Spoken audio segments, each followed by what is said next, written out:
Welcome to the History Valley podcast with your host, Jacob Berman. Today, I'm joined by Professor James Tabor. Last time he joined us, we talked about his book, The Jesus Dynasty. And we talked about Jesus's father, Pantera, according to the works of Celsus. And that is contrary to the view that Jesus was actually the son of Joseph. I'll leave a link to that video in the description. But today, we're going to be talking about something quite different. We're going to be talking about the famous Waco siege or the Waco incident.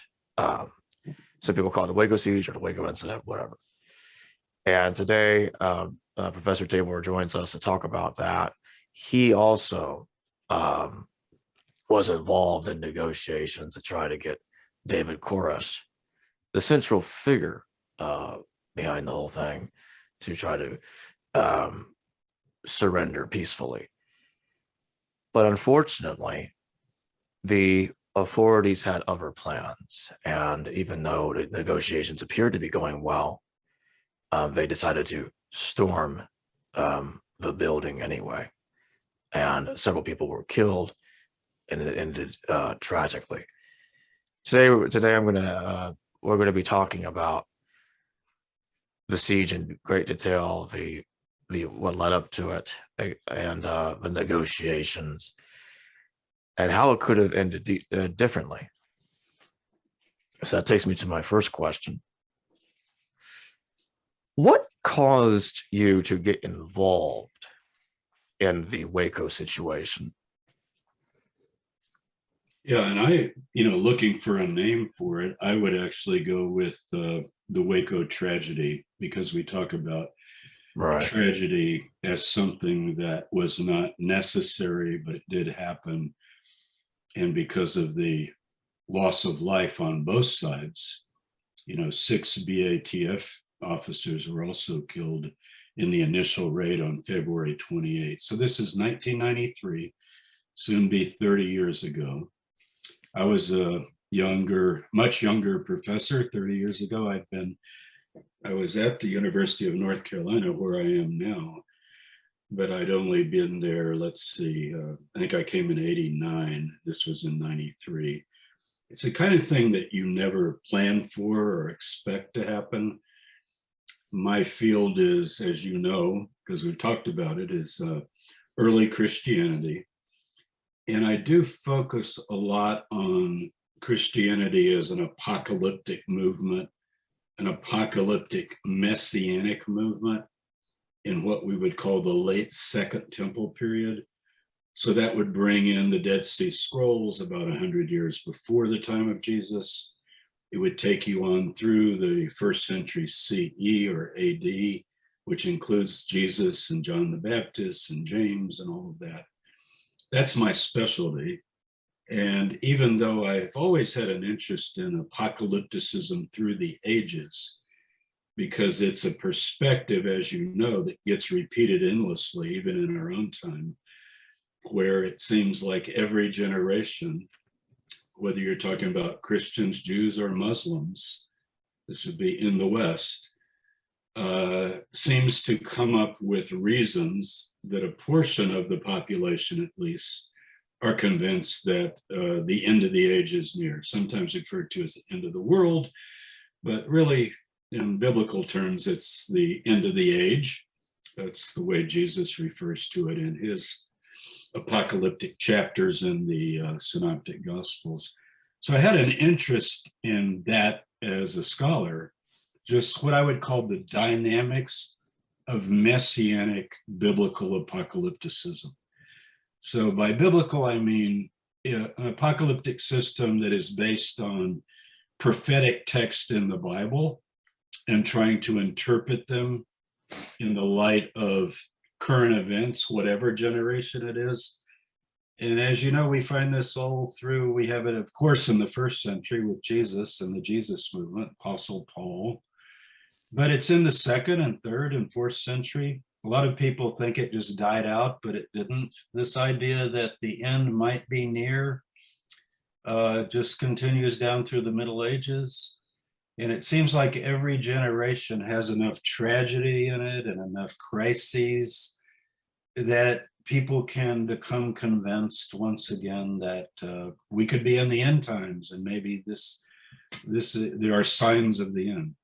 So I'm using apocalyptic in a very specific way to mean the signposts that indicate the time of the end is near, that the last generation of history would witness and see, as based upon different biblical prophecies. So that's my little introduction as to what caused me to get involved. That didn't cause me to get involved directly, because I keep my nose pretty much in the New Testament and in the Dead Sea Scrolls and ancient texts from the Second Temple period, which would basically be a couple hundred years before the time of Jesus down through Bar Kokhba, which would be about 135 CE. It's roughly a 200-300 year period where apocalypticism is just at the height.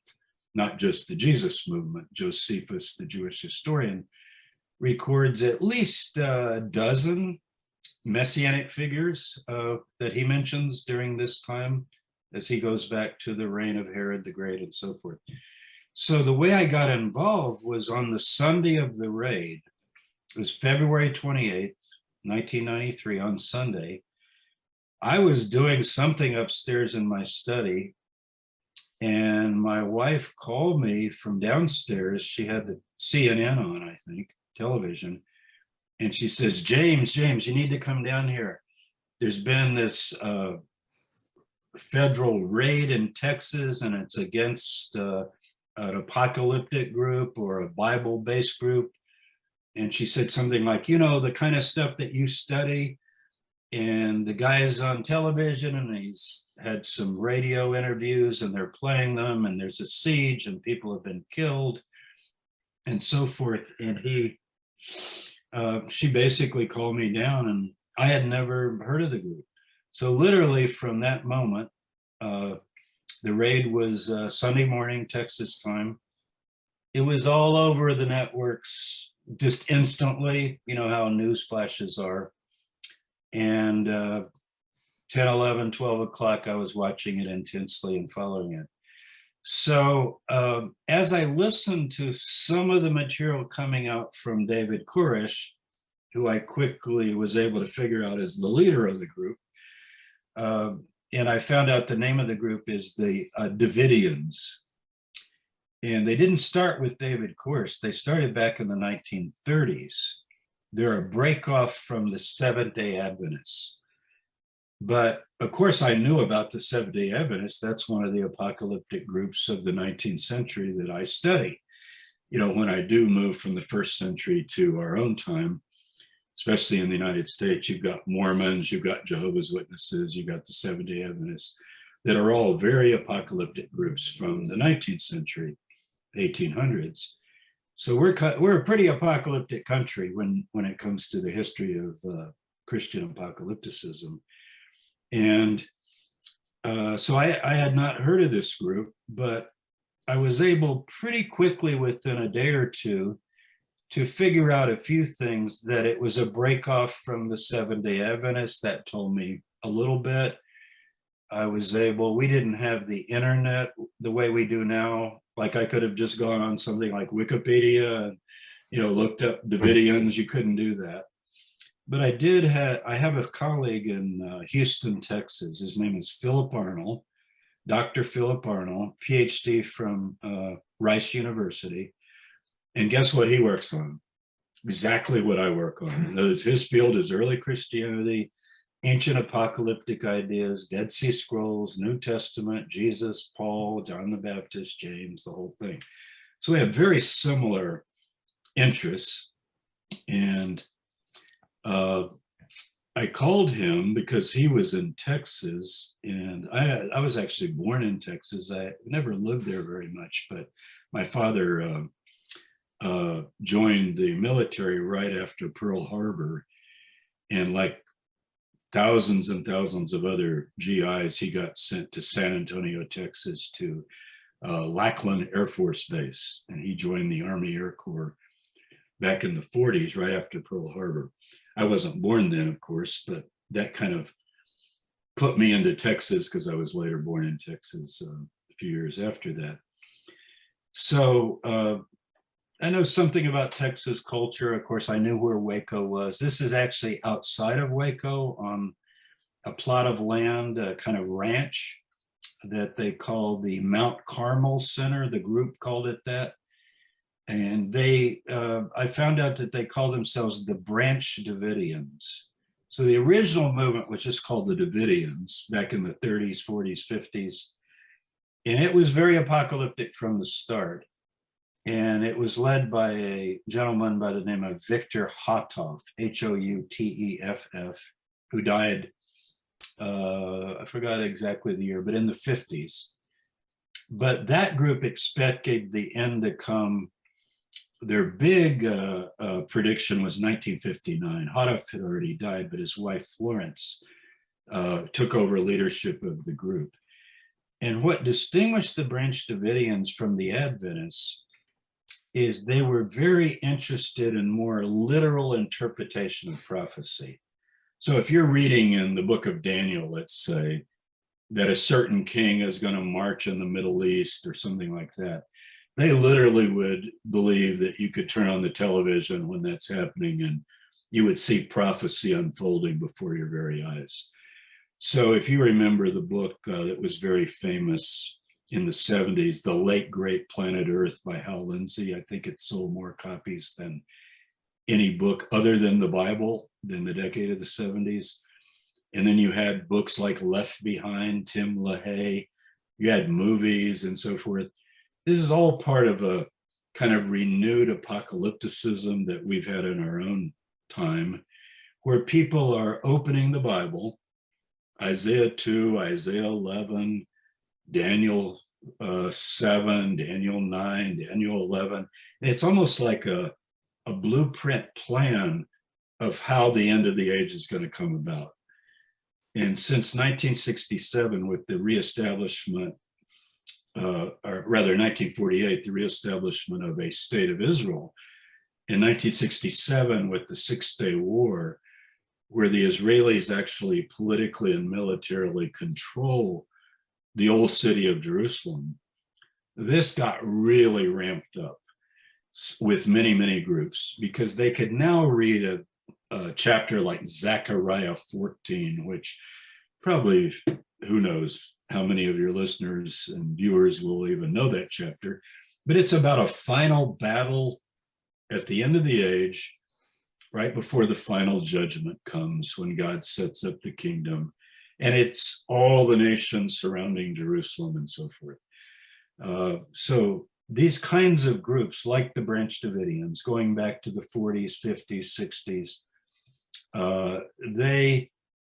they differ with the Seventh-day Adventists in that the Seventh-day Adventists tend to be more preterists. They do think that there's future prophecy ahead, like the second coming of Christ. But when they open the book of Revelation, they tend to think that it's happened throughout history. So they use very symbolic interpretations, like the beast with 7 heads could be 7 successive revivals of the Roman Empire all through Western history, that kind of thing. So Charlemagne from the 800s, he would be mentioned in the book of Revelation, and they would try to, that's their tendency to interpret, and still to leave open the idea that it's going to come at the end. Houteff didn't really go along with that. He felt that the book of Revelation, starting with the unfolding of the 7 seals in chapter 6, is really about the final events of the very, very last days. Not that it's been fulfilled all through history. So you're actually looking for some really literal interpretations. Now, Koresh, David Koresh, his name is Vernon Howell, his birth name. So David Koresh is a biblical name that he took. David for the idea of the messianic lineage of King David. Koresh in Hebrew is the word Cyrus, actually, which most people aren't aware of.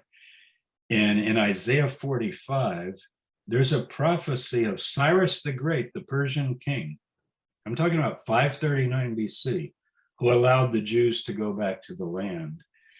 And Koresh began to read that as not only about Cyrus the Great in the past, but also about him, the spiritual Cyrus. So that's why he took the name Koresh. But he was born in 1959. And in 1959, the Davidian group that Hadif had started had what they called their great disappointment. If you know about the Millerites from the 1840s, which led to the Seventh-day Adventists and Ellen G. White, they had set dates in the 1840s, and then they interpreted them when they didn't come about, the second coming of Christ, as spiritually fulfilled, like it had been done in heaven. So this has been a Seventh-day Adventist tendency to make things happen in heaven, and then only later they'll be manifested literally on earth. And it's a way that apocalyptic groups really through the ages have been able to deal with the failure of expectations. They can say, well, it did happen. And so what the Adventists said in the 1840s, let me just get a drink here, was that Christ did come not visibly into the world, but he left the heavenly sanctuary and he finished his what they call investigative judgment and was preparing to come to the earth visibly. So they still would stick with that date. And the Davidians broke off from that, and they set the date 1959, and they actually gathered in Waco, Texas, at this, it's not the property that the 93 group was on, but it's nearby. They called it the Mount Carmel Center, same name. It's just another ranch nearby outside of Waco. And they actually gathered from all over the world, and they were waiting. And that day they predicted, I think it was during the Passover week, it was supposed to happen. And you know that Seventh-day Adventists keep the Sabbath, and this particular group also keeps some of the Jewish festivals, like Passover and so forth, as did the Koresh group.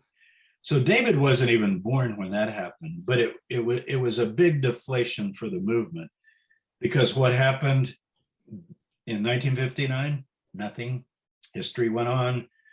No crisis, nothing really. And they expected that the final events would begin to unfold.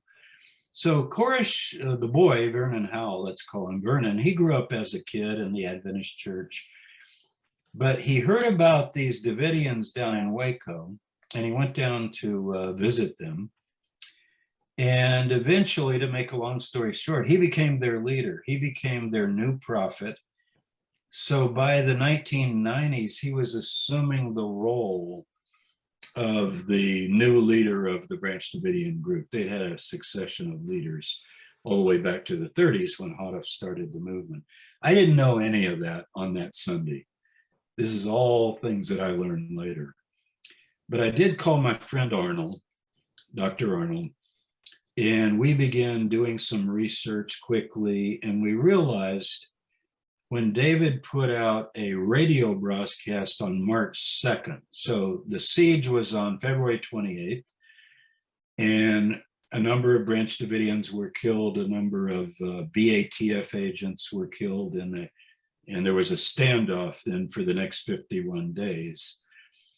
And David said that he would come out and surrender with all of his people if the FBI, which took over the second day, by the way, the FBI came in because federal agents had been killed. And the ATF that had planned the initial raid was moved off the scene. I think some of them stayed around, but they weren't in charge of what was going on for 51 days.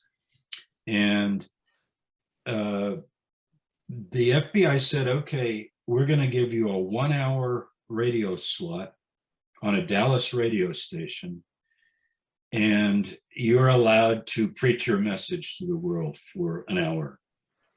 And he did. So I was able to, Philip Arnold and I were able to get a transcript of that message within a day. I remember he FedExed it to me overnight. We both read it. We didn't have the recording yet. And it was interesting. The transcript misinterpreted a lot of the material, didn't understand the Bible enough to know what David was really saying. For example, the one I always give is, let's see, there was a phrase where he used the term, the Lion of the tribe of Judah, which to any biblical person, the Lion of the tribe of Judah is the royal line of David, which is the messianic lineage. And they had transcribed the broadcast as the liar of the tribe of Judas, which, what would that mean? So there were a whole lot of parts to it like that I could immediately say, no, I see what the guy's saying. He's not saying the liar of the tribe of Judas. He's saying the Lion of the tribe of Judah. And then he was talking about the 7 seals. And some of the FBI agents thought he meant like animals, because Revelation does have animals in it, right? The beast is like this, like a lion, like a bear, like a leopard.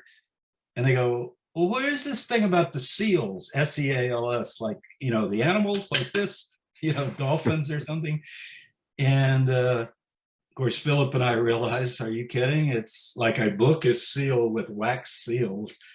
And, and I'm not making fun of the FBI. I mean, they're not equipped to interpret the Bible in the light of a messianic leader like David Koresh.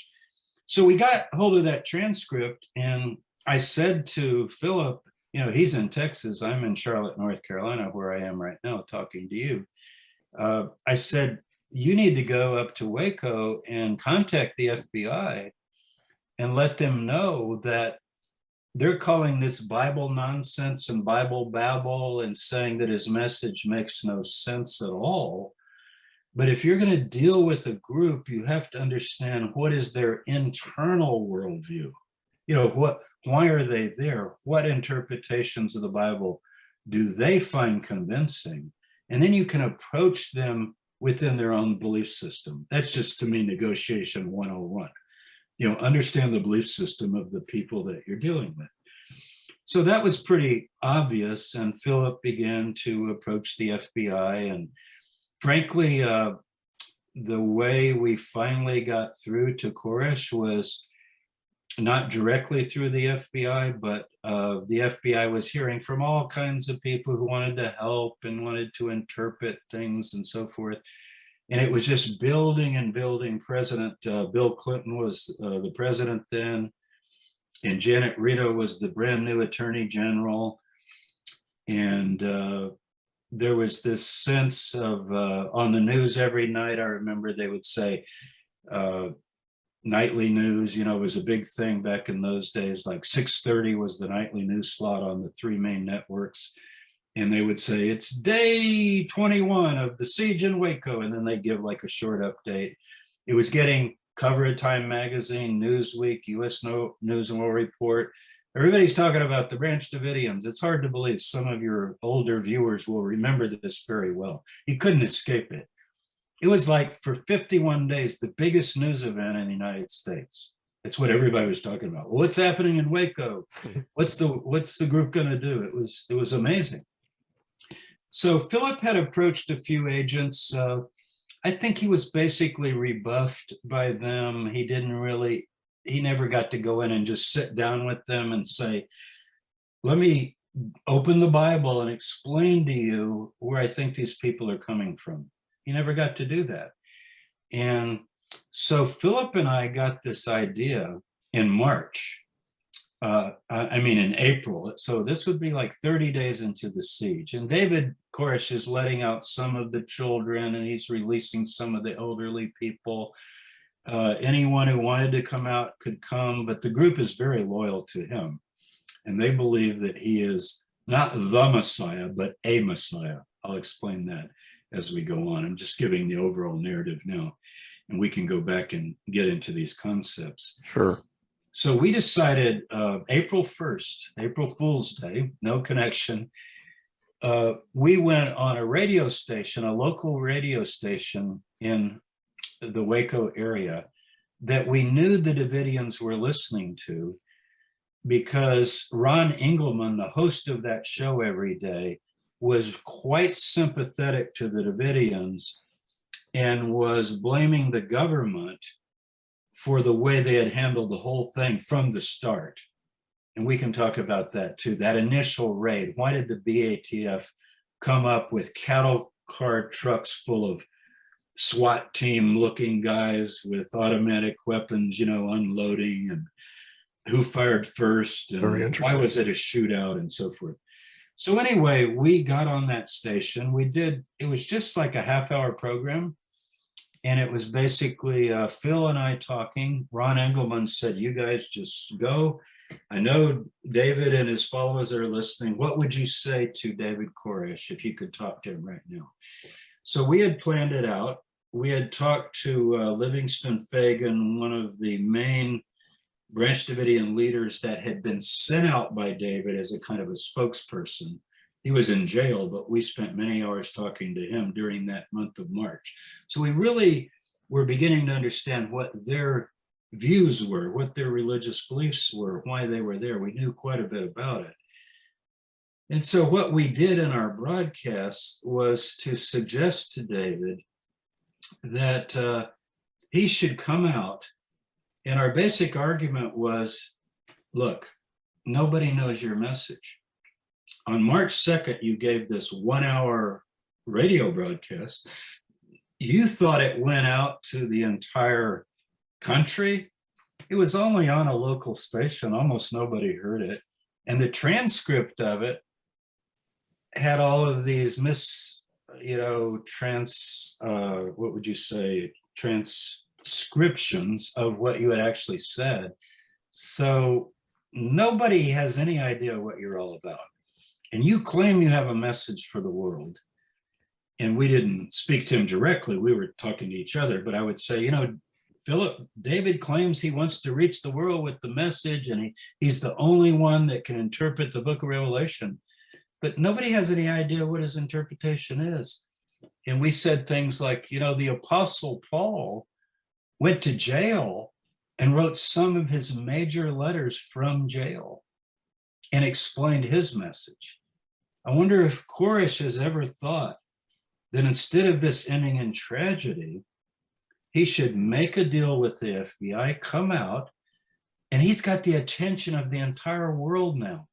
Before this happened, only a few hundred people on the planet had ever heard of David Koresh. There were only about 100 people at the Mount Carmel Center when the siege took place. So basically, it was an appeal to his own self-interest. If you have a message, what is it? I mean, we're sympathetic, we're biblical scholars, we're willing to hear it. And we would even take it to people like Billy Graham, Pat Robertson, major evangelical leaders. We would act as your liaison. If you really have something to say that you think is just so amazing and is just going to rock everybody back on their heels in terms of your interpretation, because that's what he was claiming. He was claiming to finally have the secrets of the book of Revelation, which, as you know, people have puzzled over for 2,000 years and almost gone crazy over in terms of trying to interpret. So there's a sense in which we were pulling him along into that, but we didn't know if he heard it or not. We figured he might have heard it, but we didn't know if he personally heard it. But it did go over the air. And then basically David told the FBI, this was getting into the first week of April, we're going to shut down and not talk to you anymore until after Passover. It says, we keep the Feast of Passover. And you can look it up. It was like April 3rd, 4th, 5th, right in there, right after our broadcast. And the FBI thought Passover was like one day. They probably checked with some Jewish people and said, well, when's Passover? And it's, next Wednesday or whatever. And then for the next 7 days, he wouldn't respond to them. So they said, he said he was going to talk to us after Passover, and he was going to come out after Passover and make a deal. And now it's after Passover and we've heard nothing from him. So clearly it's another case of him lying and trying to, string us along and so forth. Well, we were able to inform them that Passover lasts 8 days. 8 days. Because you also have the days of unleavened bread. People that know the Bible know Passover is the first night of unleavened bread, and then the festival lasts for 8 days. So guess what? We were able to get our tape of the broadcast into the Mount Carmel Center on a cassette recording through the lawyer, Dick Koresh, who had been going and visiting the Branch Davidians, trying to make a deal with them. And I can tell you later the story of how we met him, but it was being covered in the news every day. Dick Koresh, he's a Houston lawyer. He's gone in, he's meeting with them, he's trying to work out a deal. And so, lo and behold, the day after Passover, it was Wednesday, April 14th, David sent out a letter. I got a copy of the letter right here. And it's very short. I'll read you the letter. Sure. That he sent out. He sent out a number of letters, and I've just got them stapled together here. But here's the letter he sent out the day after Passover. And we only found out later what had happened. And what had happened, I'll tell you now where it makes sense, is Dick Koresh went in with our tape because people who had heard the broadcast inside had told David, who had not personally heard it. He was busy with some things, and he had been wounded, by the way. So also he wasn't in the best physical shape. He'd been shot in the initial raid.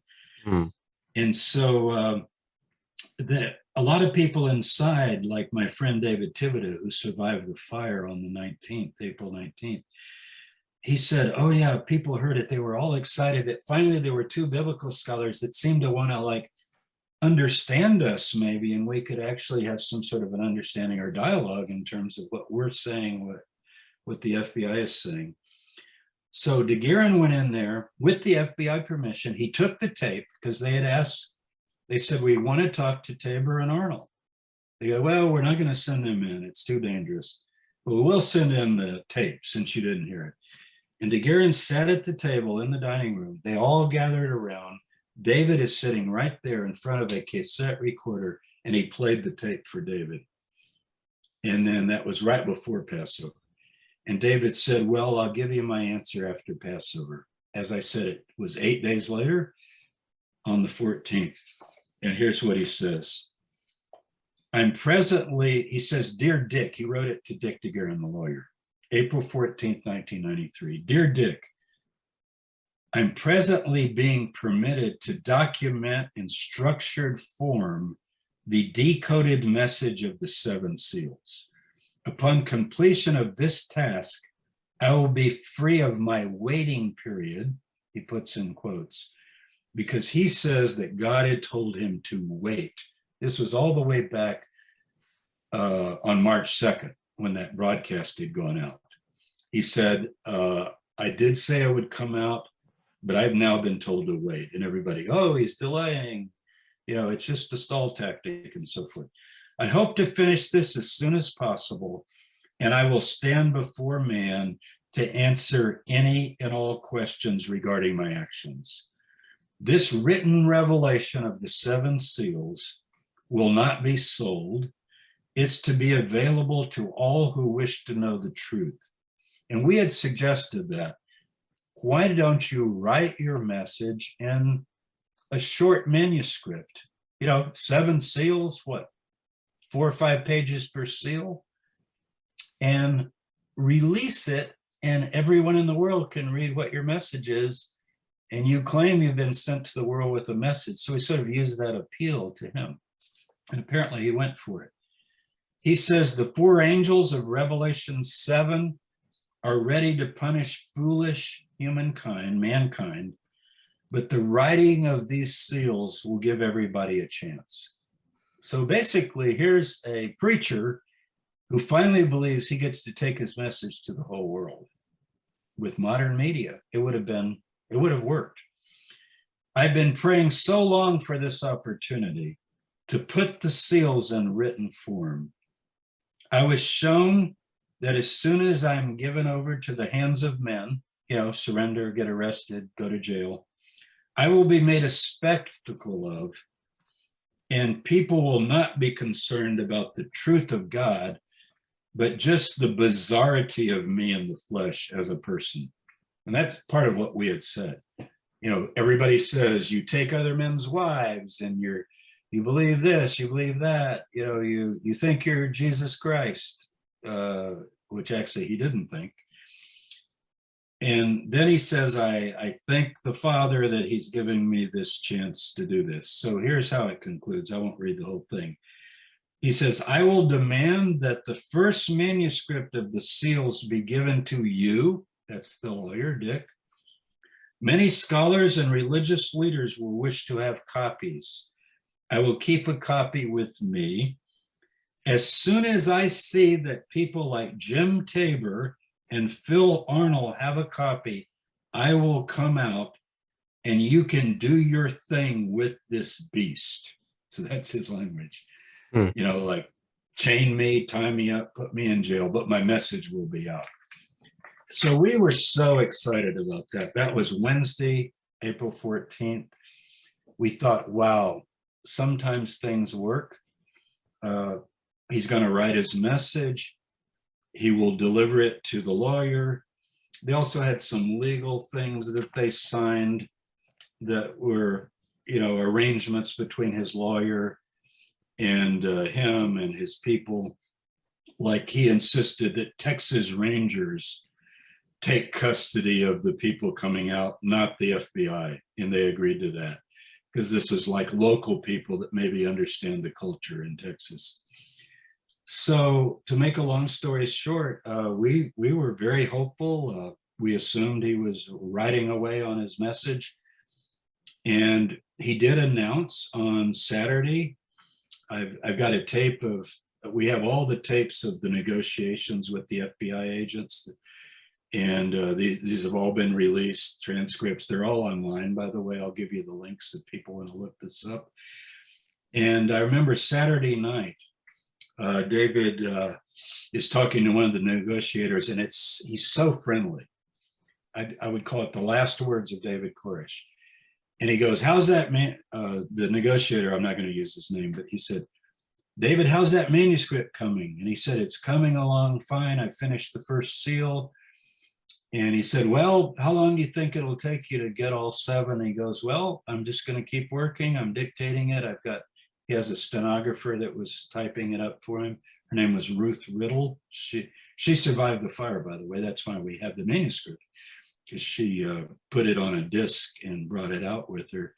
But anyway, it's a real friendly conversation. Like they're joking about, the negotiator says, David said, you know what I'm looking forward to? A hot shower and a pizza with everything on it. They're talking like this. And the FBI guy goes, well, I'll buy. Kind of like they're being friends, like you guys are coming out. We got this solved. You're writing your message. And he says, but David, you need to get back to work. You need to work on that and get it out because, the bosses, this is in DC, the FBI guys, a lot of them think you're not really working on it. And just like that March 2nd radio broadcast, this is just another stalling technique. And there's talk about you guys being a suicide group. And, maybe you're going to say you're coming out and then try to blow everybody up or try some sort of a trick or something like that. And so anyway, it ended very, very friendly. And that's the last thing we heard from David. I remember the last words of David were, he says, well, I'm going to get back to work. And the negotiator said, well, I can't wait to read it.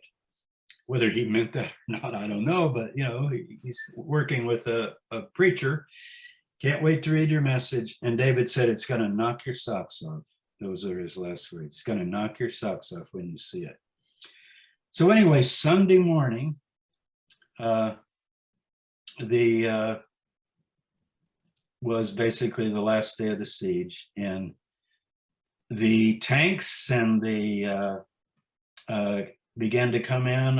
There was meeting over the weekend in DC, and on April the 19th, that became the fateful day. They began a different plan. Forget the manuscript. He's probably bluffing. This was not the negotiators. I think the negotiators believe maybe they should keep working with this possibility. But the tactical people had gone to Janet Reno over the weekend, and she had said to them, is there any argument for waiting? Do you get any indication that he might come out? And you know what? We've documented they did not tell Janet Reno about this surrender letter that I just read you, about his plan that he claimed he was writing. They did not tell her that. And she even reversed herself over the weekend and said, you know, I don't know if this CS gas is such a good idea because there's women and children in there. And that gas is very, very dangerous. People can die from this gas if they get too much. And they said, I'm not sure we should do that. And they kept pressuring her. We got real good records. You know, there were congressional hearings on this. I testified before Congress. You can get that online on C-SPAN now. And there were just really good information that's out there later as to what happened. So we know exactly what happened in DC. And, you know, I never blamed Janet Reno, even though she reversed herself and she said, okay, Monday, go ahead with the plan. They said, yeah, it's going to flush everybody out. They'll be coughing. They won't be able to breathe. You know, we're going to make them all come out of the place and we'll just arrest them. And I was able to talk to her years later. She came to give a speech at UNC Charlotte, not about Waco, but the people that I had worked with in Charlotte told her, said, well, Professor Tabor's here at Charlotte, you know, would you want to meet with him after your talk? So I was able to have a private meeting with her, and this was years later. And she said, Dr. Tabor, I had no idea what you guys were working on. And if I had known, I obviously would have not approved that gas attack. I didn't know you had worked out this thing with the lawyers. They didn't tell me all this. So I've never blamed Janet Reno. I think this really weighed on her, you know, with these many, many people being killed in the fire at the end and so forth. So what happened was a fire broke out that afternoon by noon or so. Many of us watched it on television live. It was horrible. We watched that place just go up in smoke. You can easily find the videos, just Googling Waco tragedy or whatever. They're hard to watch. There's a lot of discussion as to who started the fire, how the fire started. That's a separate thing that we could talk about. But what I want to emphasize is this right here. This is the manuscript by David Koresh of the first seal. I did provide with it an interpretation, but the seal itself is 13 pages, with the part that he wrote. And about half of it is putting in the scriptures that I put in, because he didn't even put in, like you can see here, he has a long quotation at the top from the book of Revelation. So actually the part that he wrote is probably only about 6 pages. So if you figure he's got 7, he wrote this during the week of Passover, and he's got 6 more seals to explain. It would have probably been a manuscript of about 30 pages or so, and with the scriptures, maybe a little more. So this is what we have. Ruth Riddle, who survived the fire, she came out and she grabbed the disc, the computer disc, and stuck it in her pocket as she exited and got out a window and was able to survive the fire. There were 9 people that literally just, you know, what do you do in a burning building if it's getting right on you? You find a window and exit a door or whatever. So 9 people made it out. Most of the people died in the fire. 86 people total died in the fire. And this is men, women, and children. And it was just totally tragic. But the disc did survive, and Dick DeGuerin got the disc, and he sent it to me by express mail. It wasn't like I could just pop it in a computer back in those days. It was done on a what's called a word processor. Like, we didn't have Word and all these computer programs like we have now, kind of. So when I stuck it in my computer, I was using a PC, as I recall.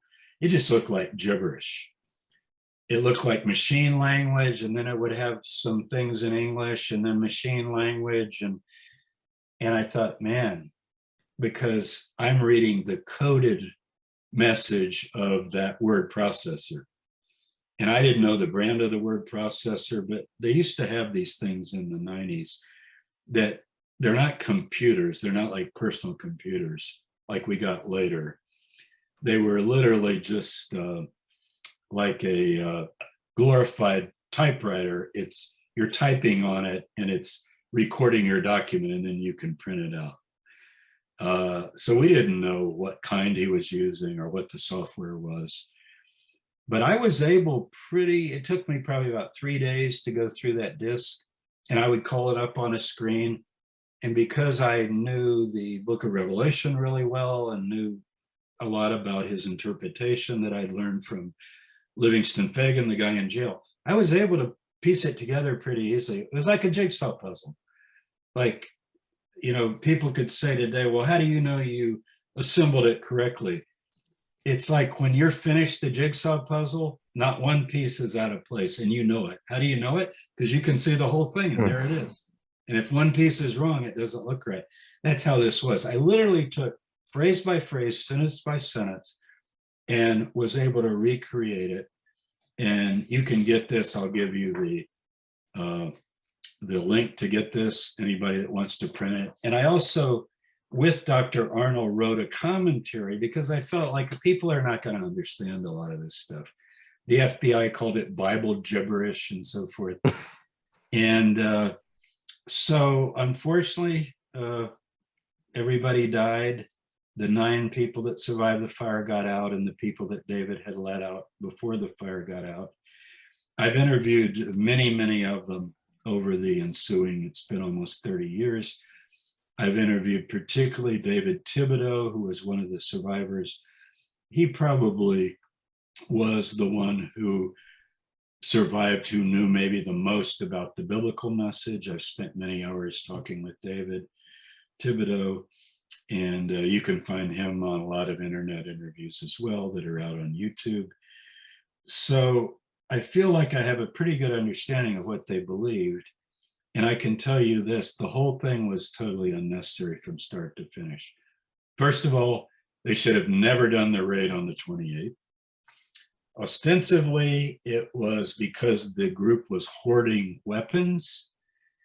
And the charge was that they had converted some semi-automatic weapons, which are perfectly legal in Texas, to fully automatic, which is actually legal as well if you use a certain kit that converts the weapon and fill out a single-page form that is like your license registering it with the BATF and saying that you did it. So it's not like you can't do it, but you have to turn in the paperwork, which apparently the Davidians didn't do. I think there were only like a dozen of those weapons, but if you consider the community as a whole, it was 130 people total, pretty well divided into thirds, like, 40 or 50 men, 40 or 50 women, and the rest children. The amount of arms that they had, somebody made the point that it was less than the average Texan owns 3 to 4 weapons or something like that, that if you put everybody together, it wasn't like some sort of arsenal that they're going to take over the world with. But the reason they had these weapons is they made a living by going to gun shows. That was their main source of income. And all over Texas, you have these gun shows. And they would they were bartering, buying and selling guns, and, completely legal as far as I know at these gun shows. They were but they were able to make a profit. They were doing various kinds of things in terms of trading guns and so forth. The guns were really a small part of it, but even if they had wanted to arrest David Koresh and the group to question them on the guns, I relate two incidents in my book. I'm sure you're going to mention, but we'll put it up. Why Waco, where I tell everything in great detail, co-written with Eugene Gallagher, another scholar, and I. And two other things we relate is that before the raid on February 28th, when they came in with those cattle cars full blast, they went to visit David's gun dealer in Waco. His name's Henry McMahon. I think he might still be living, but I think he might have passed away. I'm not sure. But anyway, they wanted to ask the gun dealer that David was using to purchase legally weapons, what has David got out there? How many guns has he bought and so forth? And Henry McMahon said, excuse me, let me go to the back for a second and get you those records. And he called David on the phone, and he called, they're friends. I mean, this is a small town type environment. He also knew the sheriff very, very well. The local sheriff used to come out and sit on the front porch with David and drink iced tea. He'd been out there many, many times. This is like a friendly thing, not like a let's attack these people because they're so dangerous, they're going to shoot us. So Henry gets David on the phone and he says, David, there's some federal agents asking about your guns and what you have. He goes, really, really what? Why are they asking? He says, I don't know. What should I tell them? He says, tell them to come on out. Tell them to come on out right now. I'll show them our gun room. They can look at anything they want. We have nothing to hide. Everything's legal. So he goes back in. This is his testimony, Henry McMahon. And the BT, he says, I got him on the phone. He wants to talk to you. He says, come out. He'll see you right now. And they go, no, shh, no, you weren't supposed to call him. So David was already tipped off that something was going on from that call.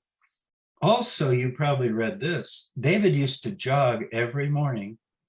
He would leave the FBI called it the compound, like it's some military thing. It's the Mount Carmel Spiritual Bible Study Center. That was their name for it. The Mount Carmel Spiritual Bible Study Center. Anybody could go and study the Bible with David. He welcomed people to come. David Thibodeau, the guy I mentioned that survived, he was David's drummer. Because David was a musician, a rock musician also. You know how he met Thibodeau? He met him in a guitar shop one day when they were, David was looking at drums and David Thibodeau and Koresh was looking at guitars, and they started talking, and he says, do you know anything about the Bible? And Thibodeau's like, no, not really. He says, you ought to come out sometime. We can play, you can play drums for us and we'll do some things and then we'll study the Bible together. Well, David got converted to the religion, by going out there. So I'm just saying that to say that Koresh was completely open. He wanted people to come. He would have wanted the BATF to come, and he would have joked with them and said, okay, guys, you can see my guns, but you got to bring your Bibles, because I also want to teach you about the 7 seals in the book of Revelation. This is just the way he was. So anyway, he jogged every morning. So he would leave the Mount Carmel Center and go down the road, and he was on the main highway that went in front of the ranch. And he would jog about 3 to 5 miles every morning. He would go up and come back and make a kind of a circuit. Anybody could have picked him up anytime. Just drive up in your squad car and say, are you David Koresh? We have a warrant for your arrest, or at least we have a warrant to question you about the weapons you have. I'm totally sure David would have said, well, do you want to come and see them right now? Or do you want me to come in and talk to you?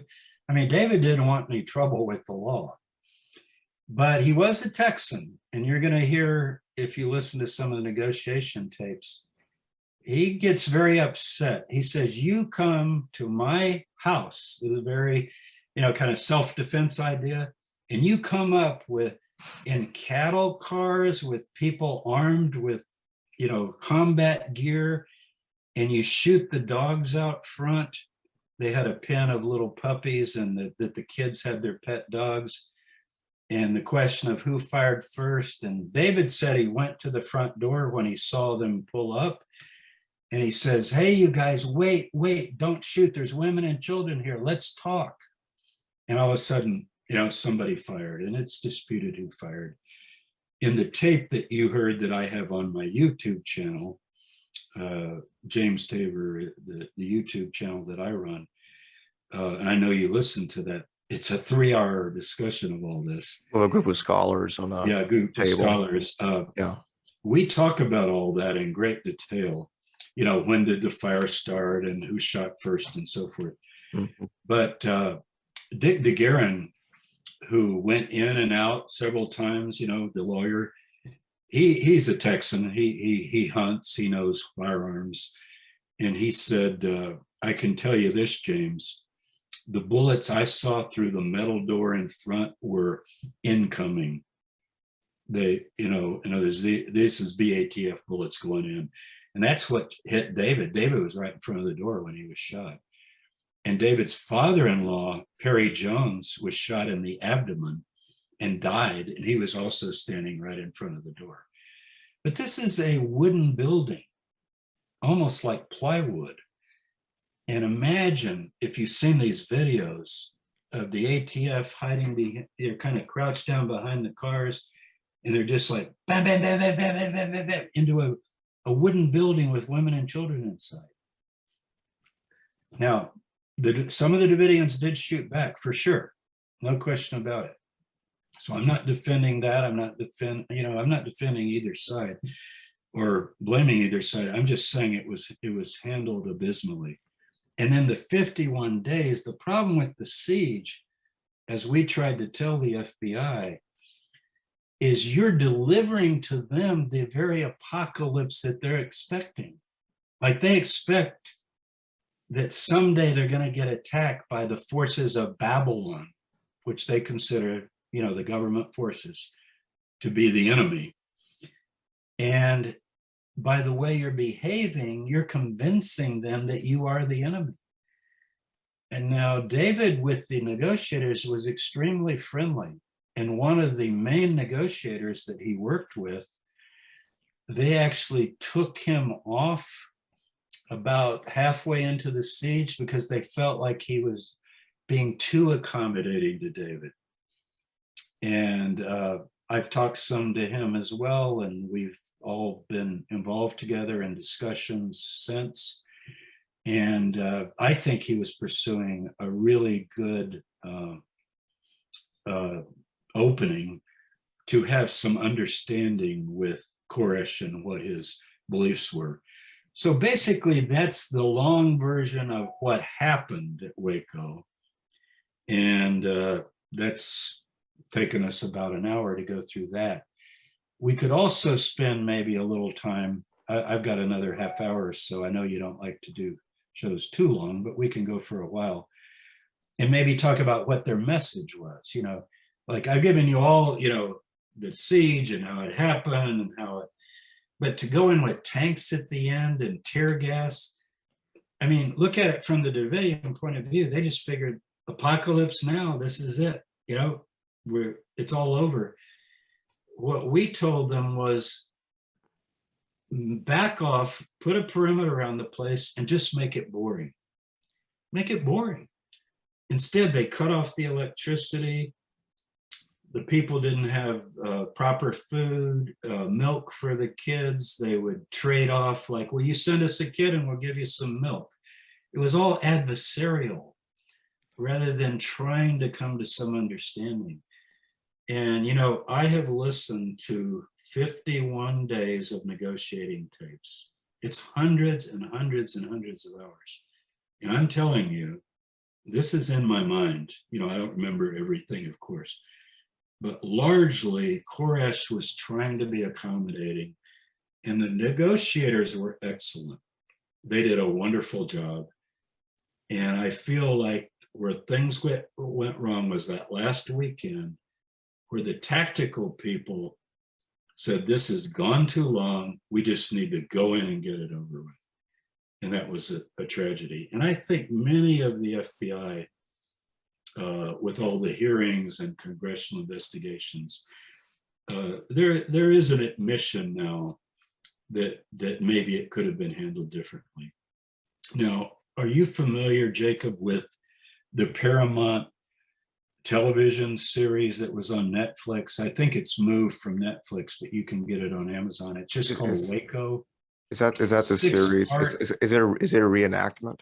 Yeah, it's a scripted series, and Taylor Keish plays Koresh, and I'm telling you, he nails that part like you would not believe. Thibodeau told me when he watched it, and remember, he knows David. He said, I got this feeling I couldn't even believe that Taylor was able to so absorb the part that it was like I was actually going back in time and hearing David Koresh speak. I would really recommend that. It's 6-part series. It, just like a series on television, scripted streaming series. You can buy it, but I know it's on Amazon, or you can go to the Paramount Pictures website and get it. It was on Netflix for over a year, and it was in the top 10 for a long time. It is chilling to watch, and it does tell the story. I have a part in it, not me personally, but some actor portrays me toward the end. It's not very accurate, but at least they kind of say that these biblical scholars were trying to work things out. Right. And Dick DeGuerin has, he has a character in it. It's a pretty accurate rendition. They used one of the FBI agents, and they used Thibodeau as their 2 consultants, one kind of inside the group and one outside. And I think they really tried to be accurate, the 2 directors, the Dottle brothers. So I would recommend that. Sometimes visuals like that are easier to absorb for people than listening to somebody like me talk for 2 hours. So it's really well done, and it's largely accurate. One of the things What are some of your questions about the group and their beliefs, or anything that you've wondered about? Well, actually, I have new questions based on the things that you've said so far. Okay. Why wasn't Janet properly informed? Why wasn't she told about the work that the scholars were doing with David Koresh? So why was that left out? Why do you think that was left out? Well, the FBI agents that I've talked to, and I have talked to several of the top ones, they are saying that they're still not convinced that he was really working on the seals, his manuscript. And they would say that this is just some computer disk that he probably had from some of his old Bible study stuff. That is absolutely disproven. Now, remember, they hadn't seen it at the time, so they could have believed that. I'm not saying they didn't believe it, but they just said, we don't have any proof. Now, the day of the gas attack with the tanks, Steve Schneider, who's David's main right-hand man, got on the phone with the FBI, and he said, we've got the first seal done. David finished it last night. Let us send it out to you. And that was just ignored. And Koresh got very angry. And I believe Snyder threw the phone out the door, ripped the cords and just threw it out, because he said, hey, they're determined just to do this. I don't think Reno was, well, I know she wasn't informed of it because she told me she wasn't informed of it.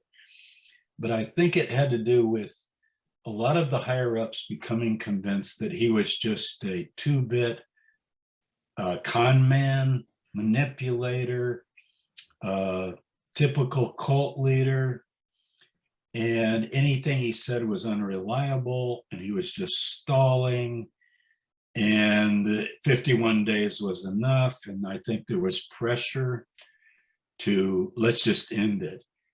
And of course, I do not believe, I know some people are so rabid against the government, they think, oh yeah, the government wanted to kill those people. I've never believed that. Absolutely, I don't believe that. I think there was a grief over the deaths of those children and the people cleaning up afterwards. It was a horrible scene. And the children were trapped in a lower area where they thought they could put them to get away from the gas. And that ended up just becoming like an oven. And you don't even want to think about all that went on in that building. It just went up like tinder. It was horrible. And but I think they became convinced that Koresh was, like I said, just they talked about he's just spouting Bible babble.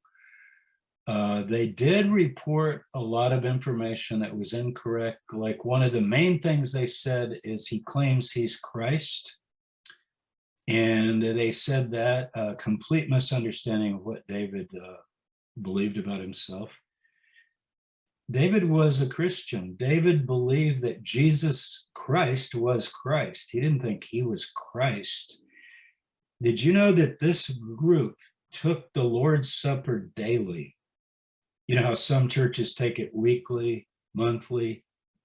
They took the bread and the wine and had a ceremony remembering Jesus Christ in his last night every day. So to say that they weren't devoted to Jesus is horrible. The whole manuscript is about the revelation of Jesus Christ in the seven seals. What David claimed to be was what he called he said a sinful Messiah, not a perfect Messiah like Jesus, but a final Messiah of the last days mentioned in the book of Revelation, who is going to unlock the seven seals and preach the final message. So his claim was that he had been given the interpretation of these seven seals. Now, if you read the seven seals in chapter 6, if you remember, it's like a white horse, a red horse, a pale horse, a black horse, and then there's this, and then there's that. And most people would say, well, that means war, that means famine, that means this, that means that. Well, what David shows as a sample, because you got the first seal here, is he believed that each of those seals was actually a coded message that would take you back through all the prophets of the Hebrew Bible. So it's full of quotations from Hosea, Amos, Jeremiah, Isaiah, Joel, and he ties it all together. So if you said to him, well, what do you mean a sinful Messiah? He would have you turn to the Psalms, where you do have a Messiah spoken of, and he's called the Messiah, and he says, my sins are more than the hairs of my head. The guy writing the Psalm. And David would say, is that Jesus? Jesus is saying my sins are more than the hairs of my head. Christians don't believe Jesus was a sinner. So he said, who is this talking about? And it's a Psalm 45. You can look it up. It's about the king, and I think I got my Bible here if we want to read any of it. But so he claimed to be not the Messiah, but a Messiah. Remember, Messiah means anointed one, chosen one. But he did claim to be the last prophet that was going to come and finally reveal. And the people who followed him had become convinced. Now, I should make clear, look, I'm not a Branch Davidian. I don't believe David was a Messiah or the Messiah. But what I wanted to do is to interpret the message of David as clearly as possible so we could understand why these people were sticking with him. And if you ask them, they would say, because he showed us in the Bible the things that are revealed in the book of Revelation in a way that nobody has ever taught before. That was basically what he claimed. So they actually, did you know they didn't even call themselves Branch Davidians? They call themselves Bible students. Like if you said, well, what are you? Are you part of Baptist, Methodist, Church of Christ, Catholic? What are you? Pentecostal? They'd say, we're students of the seven seals. What is that? We are a group of people with our Bibles many of us from the Adventist church at one time, and we're studying the seven seals. That's what they would claim. So essentially, we just felt it was really important to get that out. And unfortunately, that was never conveyed to General Reno, Attorney General Reno, or to President Clinton. You know, President Clinton, the day of the fire, had a press conference in the Rose Garden. I'm sure it's online if you look it up. April 19th, 1993. And it was after the fire was out. And he did say, you know, regrettably, all these people have died and it's all over now. But one thing he said that'll always stand out, and that's why I wrote this book, Cults in the Battle for the Religious Freedom in America is the subtitle. He said, let this be a warning to any in America who would be tempted to join a cult. And I, as a religious studies scholar, I couldn't believe that language. I've never gotten to talk to President Clinton. If I ever could, I would say this to him. The problem with that language is you're assuming that somebody can define what's a cult and what's not a cult. Baptists in New England in the 1700s were hung from lampposts because they were members of a cult, not the official religion of the state, right? Various groups have been tarred, feathered, murdered, and claimed to be members of a cult. And so in religious studies, one person's cult is another person's sincerely held beliefs. And we do have religious freedom in this country. And you are allowed to believe anything you want, anything, right? And we're all happy about that. And you're allowed to try to persuade anyone you want, as long as you don't use physical manipulation or any kind of criminal activity. Like you can't tie somebody up and, you know, starve them and make them, you know. Now, some people say, well, yeah, but you shouldn't brainwash people. Brainwashing is not even a concept accepted by most psychologists, because think of very convicted people with all kinds of religious beliefs, and they won't even listen to anything. And you're going to go, say somebody's a Roman Catholic, and they say, hey, the Pope's right and the church is right. I don't care what you say. And I don't even want to listen to your arguments. You go, well, you've been brainwashed. You know, if you tie somebody up and put them in a closet or something like that, you know, and that kind of thing, that's different. But these people, did you know that we have on tape now, and I think this is also on the internet now, interviews with about 20 of the Branch Davidians during the siege, where they're just sitting in a chair with a videotape talking about why they're there and why they came there and why they're staying and why they're not going to leave. And they're very normal people, just talking about, well, he showed me this in Psalm 45 and he showed me this, and I've become convinced that he's what he says he is, and so forth. It's not against the law to have religious beliefs. So I feel that President Clinton's statement was very problematic, because it would imply that the government somehow could come up with a tally or list of acceptable and unacceptable groups, because he said this should be a warning to anyone who might be tempted to join a cult. Who's going to define a cult? You know, it's in America. That's the subtitle of the book, Cults in the Battle for Religious Freedom in America. One person's cult, as I said, is another person's sincerely held beliefs, right? Whether you disagree with them or think they're completely illogical, we have to have religious freedom. And any of us are allowed to believe whatever we become persuaded of, and we're allowed to try to persuade others. And, you know, people get persuaded of all kinds of things. What about parents? They send their kid to school, kid falls in love with somebody they cannot stand, and they believe the person is having undue influence on them. It's not religion, but it's personal influence.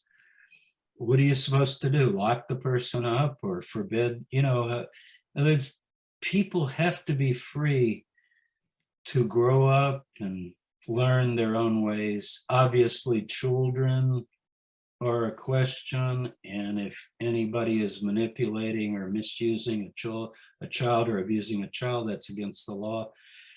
Our refuge is our laws. That's our refuge. If somebody's breaking the law, then they answer for breaking the law, right?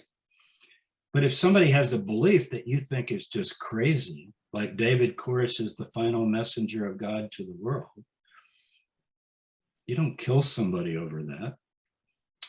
So it was a big, big tragedy. Now, I will tell you this, Jacob, when the Montana freedmen, remember, would not surrender to the FBI, guess what? Phil Arnold went up there, met with them, other religious scholars went, and it ended peacefully because they tried to take into consideration why the Montana freedmen had a different view of property rights and a different view of the land that was in dispute. And there was a give and take. But if you remember, right before Waco was the Randy Weaver case, remember, in Idaho? And that was the same SWAT team that ended up in that initial raid on February 28th, some of the same people involved in that. And even though Randy Weaver was an independent, separatist, anti-government kind of guy, the question was, did it need to end the way it did, with his wife being shot and killed as she's standing at the door holding her baby? And you can look up Randy Weaver and what happened there. And there have been films done on that too.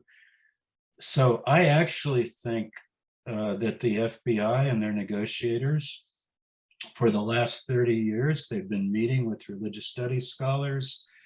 I think there's more, we've come a long way so that if there's a standoff in the future that involves religious convictions, a religious group that somehow has broken the law or something has happened to cause a conflict, I think we're in much better shape now as a country.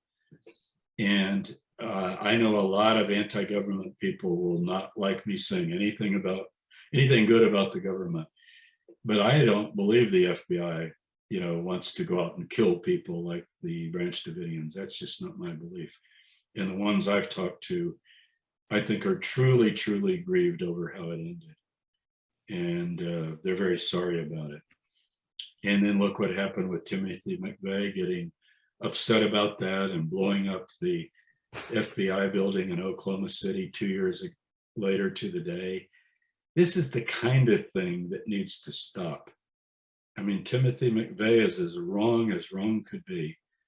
And look what he did in terms of killing all those innocent people that were with the FBI, including some of the dependents and people that just worked there.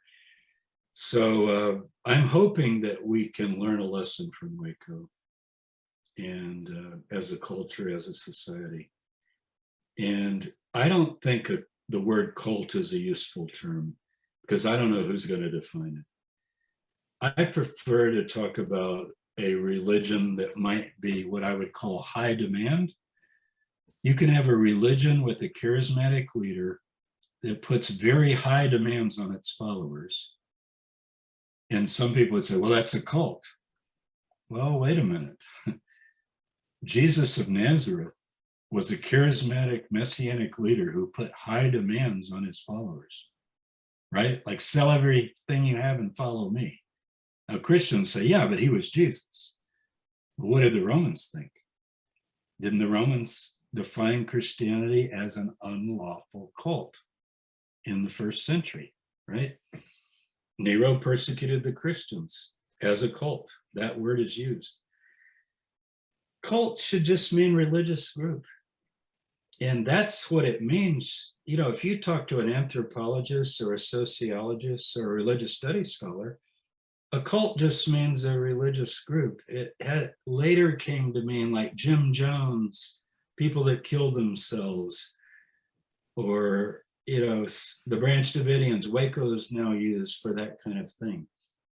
And I think Jim Jones was, I think a lot of what he did was horrible, but I still don't know that it needed to end the way it did, with up to 1,000 people drinking the Kool-Aid, as we say, when they felt pressured that the government's going to come in and do something. So I hope we've learned from some of these bad experiences, and in the future, we will have better ways to deal with conflicts if they come up and involve religious beliefs.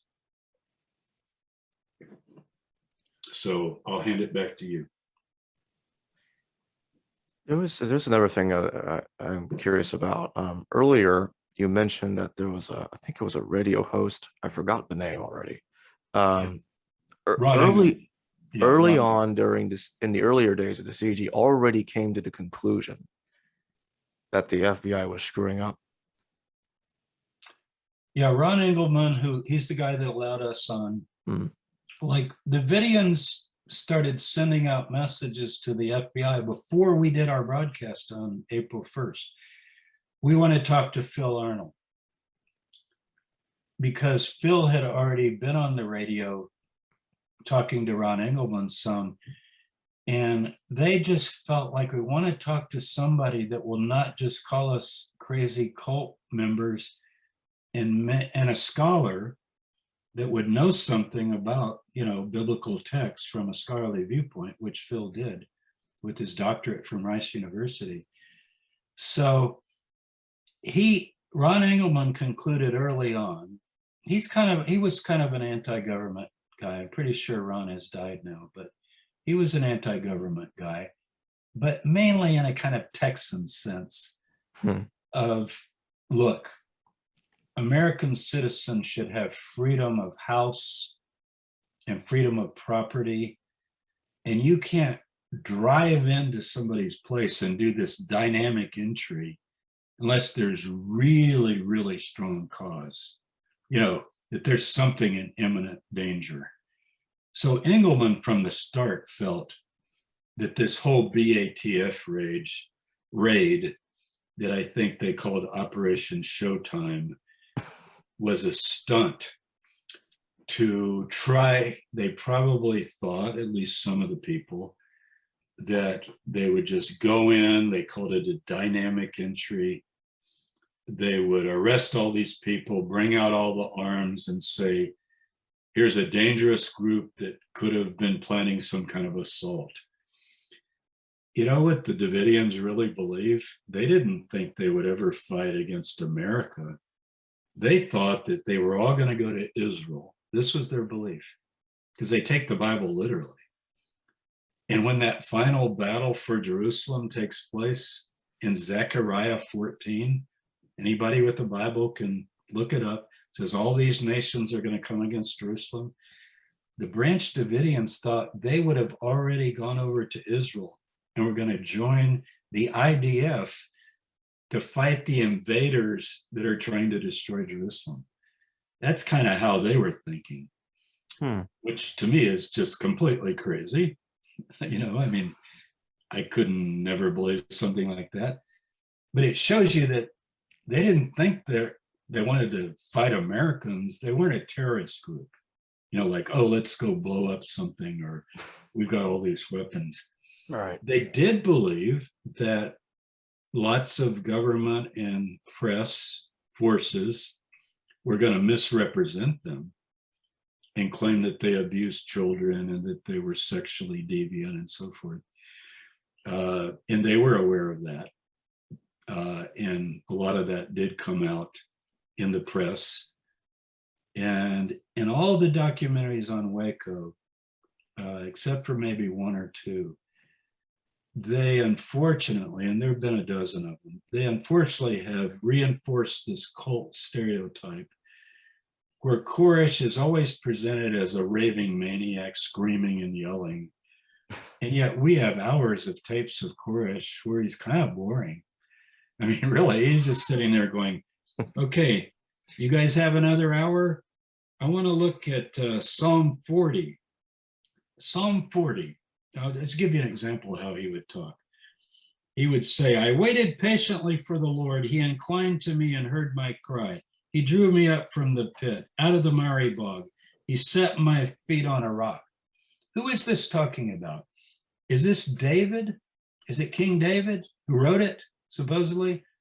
Or is it somebody in the future? And then he would keep reading, and he would talk about how, if you keep reading, this is Psalm 40, it talks about how his sins are more than the hairs of his head, and how he's going to bring redemption to the world and so forth.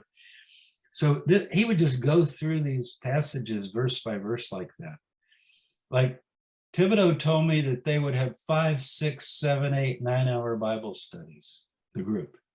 And they're sitting there, hardly time to go to the bathroom, because they were so into listening to him teach. And they were convinced that he had been given the gift of God that is mentioned in the book of Revelation. I'll read it to you. In the book of Revelation, there's a final prophet mentioned. He's not named, but he's called a messenger. And it says that he has a little book in his hand. And they, of course, believed that that was going to be this little book.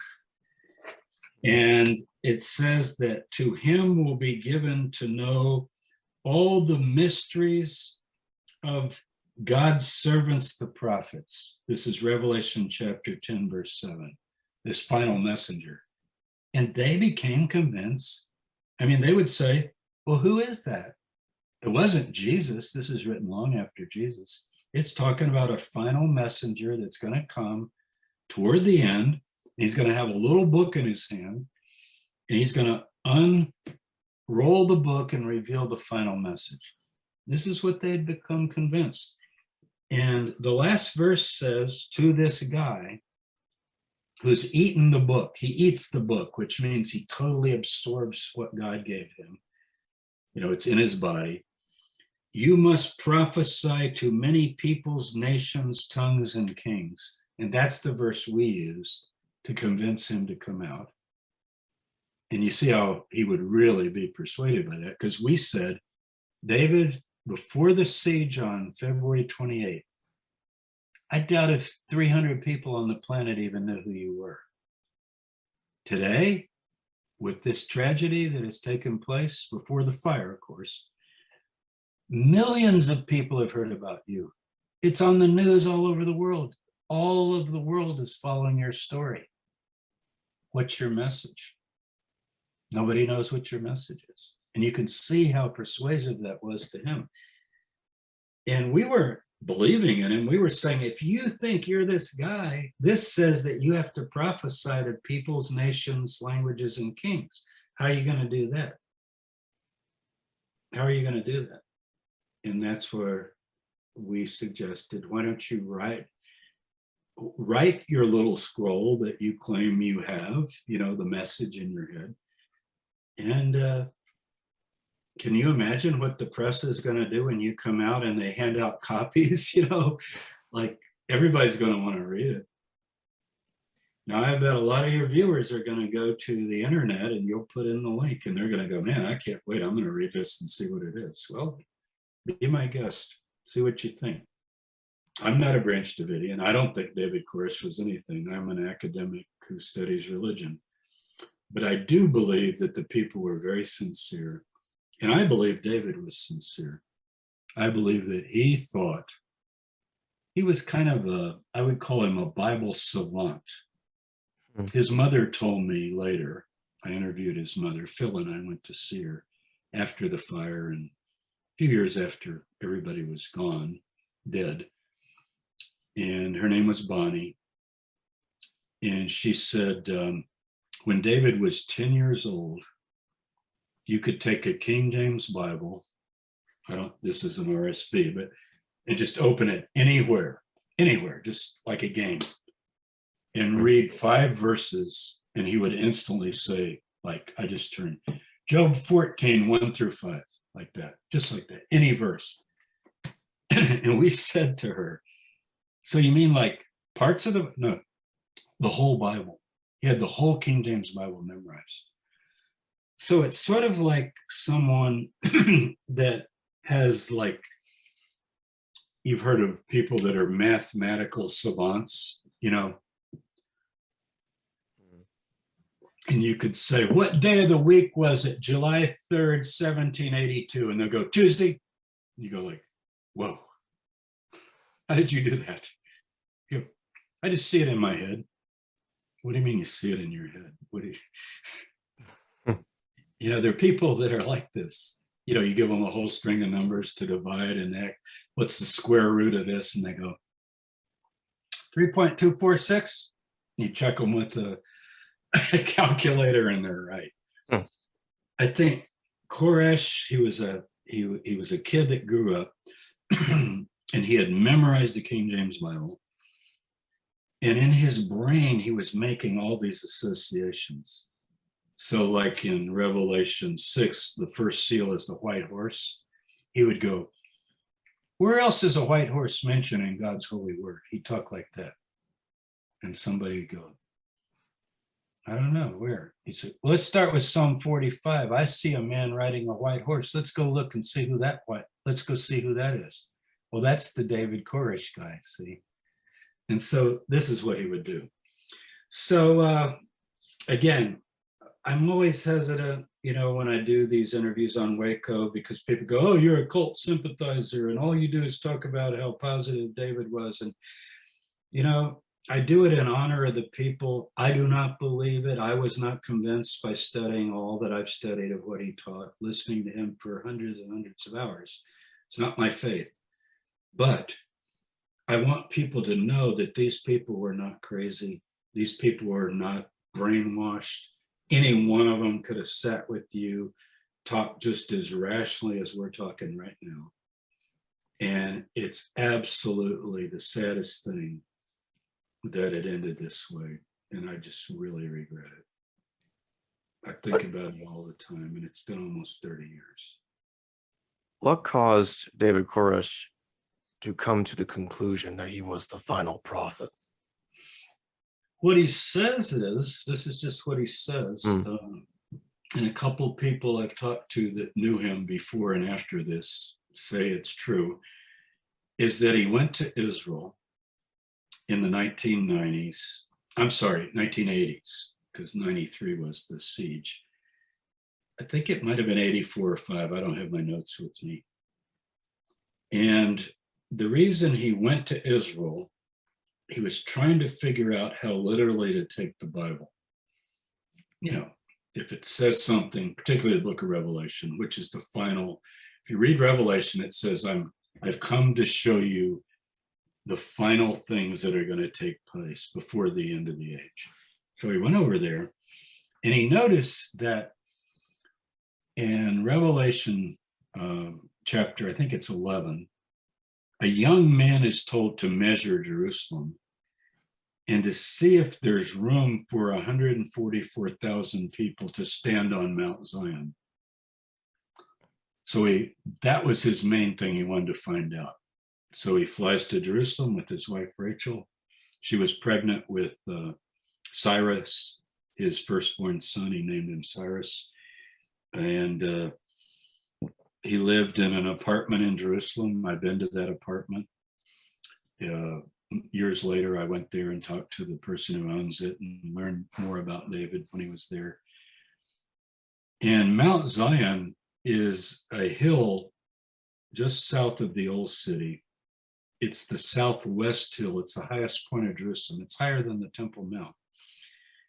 I've excavated there now for 15 years, so I know it pretty well. I do archaeology on Mount Zion.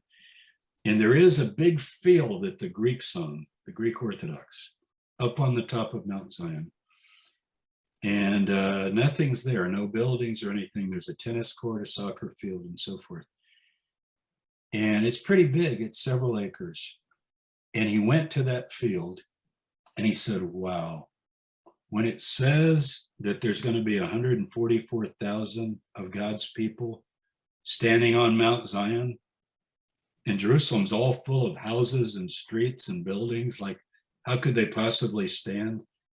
To him, this is like a light went on. So this could really happen literally. And he thought he was going to have 144,000 followers. He didn't think it was going to end in the fire. He thought the message would go out and exactly 144,000 people were going to read his message. And at the right time, they would all go to Israel and they would be standing on Mount Zion.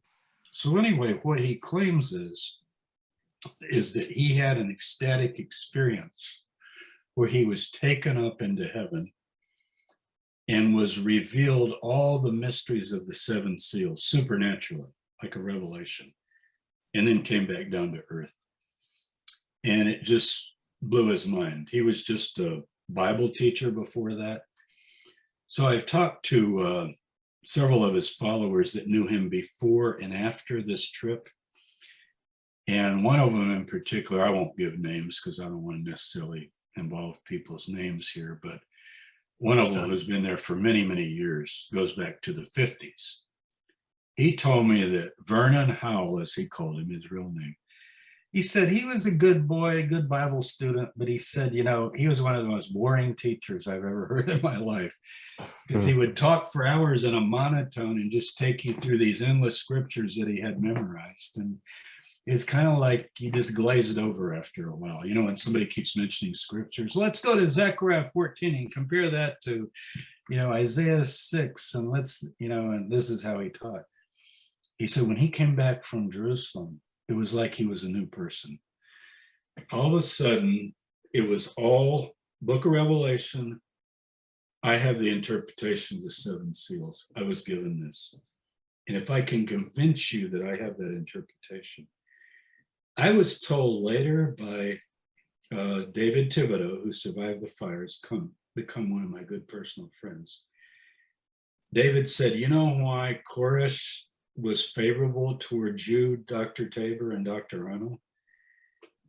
He wanted to come out, and even if he's in jail, to set up some kind of a debate or discussion where you and Dr. Arnold and he would almost have like a contest to see who could best explain all of these scriptures.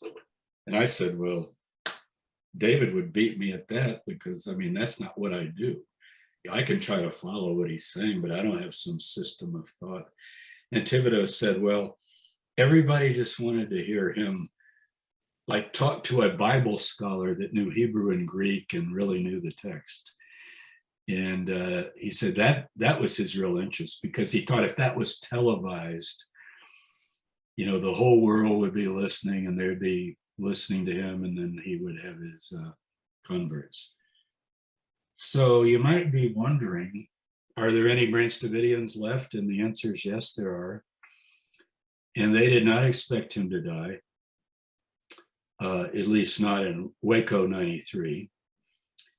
But they still believe, the ones that I have in mind, there's just a few left. They still believe he is this Messiah, little m, you know, the one who's going to bring the final message. And they believe that the end will come and David will be resurrected from the dead, just like Jesus was. And the final events will take place in Jerusalem. So the ones who have not given up on it would say in their mind, it's written in the Bible. You know, what we learned from David remains true, even though it ended the way it did, because the teachings are still valid.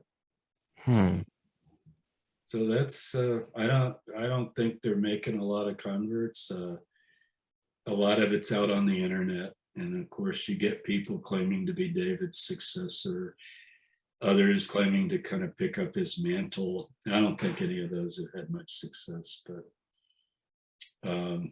there is one Livingston Fagan. You could probably find him if you wanted to get his teachings. He lives in England, and he's the one that I talked to in jail during the siege. He, to me, is the most informed, and he still believes in David and would be a good representative of the kind of the high end, like he has a master's degree in theology, he knows Greek and Hebrew and so forth. And he would be somebody that could talk about the Davidians. I don't know if he'd be willing to interview with you or not. Wouldn't hurt to ask him. Sure. But Yeah. he would be very sensitive about casting his pearls before swine, so to speak. You know, he doesn't want to just teach a bunch of stuff that people would use against him. So I don't really know. But I do know that he sends me he sends out by email, you know, like his teachings and his interpretation of things. So I sort of keep up with him. And there's a few other people out there that are trying to hold on to their faith. But it's been pretty shattered, as you could imagine. So. Well, I very much enjoyed this interview. I learned a lot today, Okay. and I'm going to leave a ton of links in the description. Looks like it's a Good. lot of material. So yeah, you the viewer. So I'll send you mainly those letters. Oh, you know what? You have a minute? Sure. Let me make one final. I told you I'm going to give you a new revelation that nobody, yeah. never given this anywhere. But you know, when the FBI claims that he wasn't working on the manuscript, Right. Right here, and this is online, and I only noticed this recently. If you can read the top there, it says contents of computer disk. Wow. And this is typed by Ruth Riddle, and it has all the scriptures that are supposed to be inserted into the manuscript. Now, I didn't have this when I inserted all the scriptures. I had to look them up and find them. Incredible. But I didn't realize this was sent out with, this is on the back of the letter I read you. It's on the back. Wow. Now, what does that prove? If it's on the back of the letter sent out on April 14th, and it's got a list of all the scriptures that are in the manuscript, then clearly the manuscript was a real thing, and the thing that finally survived on the computer disk checks out perfectly with this. And so he was working on it, and it did exist. Indeed. And this is brand new.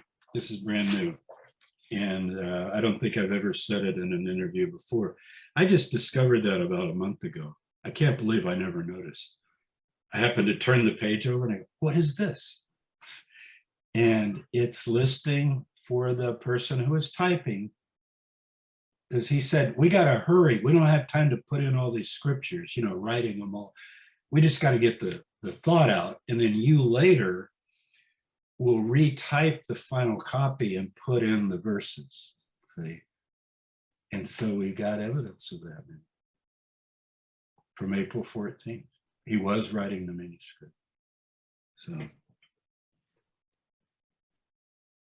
Okay, well, thanks, Jacob. And I really appreciate you giving time to this. You know, a lot of people, 30 years next year. I usually go down to Waco on the anniversary. Maybe you can come down and join us and do some interviews. But we always gather on April 19th. So next year will be the 30th anniversary.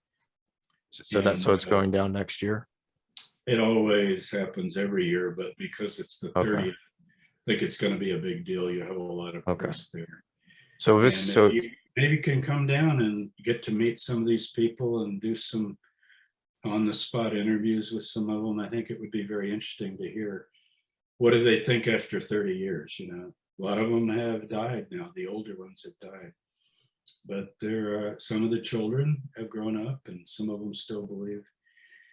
And a lot of, our country is very divided, as you know, politically about government. And is the government good or bad? And all the things that have come over the last few years with the elections and so forth. And so there's a lot of Waco sympathizers that are not so much into David and what he taught in the Bible, as they're more into like just anti-government stuff. Like, yeah. So you get quite a mixed group that comes, but it's always a peaceful gathering, and people with all points of view gather together. And we do read the names of all the dead, including the BATF agents that died. And we ring a bell for each one and put a slide up. And it takes a couple hours, kind of like the 9/11 thing where they read, but we say something about each person, like a kid, so-and-so was 3 years old, his mother was this and that.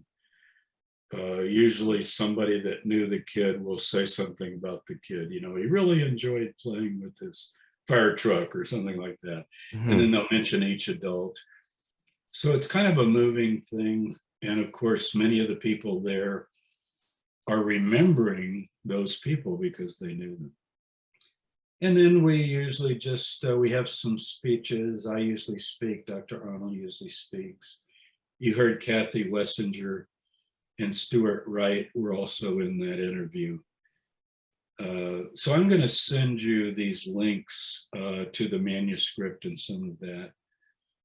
And you can put those up. And I hope your program can really help people rethink Waco, learn some things they didn't know about it. And let's just never let anything like this happen again and anywhere, but especially in the United States of America.